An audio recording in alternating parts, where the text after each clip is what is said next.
অহংকার খুব ছোট একটি শব্দ, কিন্তু এই শব্দটির মধ্যে লুকিয়ে রয়েছে মানুষের পতনের অন্যতম কারণ। চুপ থাকার বড় সুবিধা হলো উত্তর আপনার হয়ে কেউ না কেউ দিয়ে দেবে, হয় মানুষ আর না হয় সময়।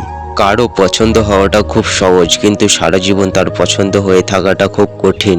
ইচ্ছা করে মানুষের ক্ষতি করাটা খারাপই, আর ক্ষতি হচ্ছে যেন ক্ষতি করা হওয়াটা শয়তানি।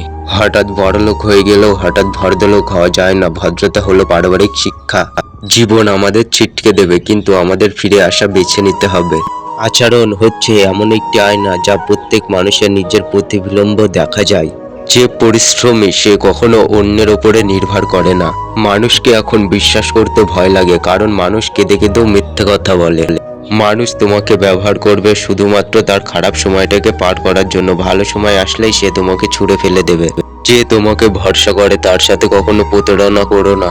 ভালো কিছু আসতে একটু বেশি সময় নেয়, কিন্তু যখন আসে তখন হৃদয়কে প্রশান্ত করে দেয়।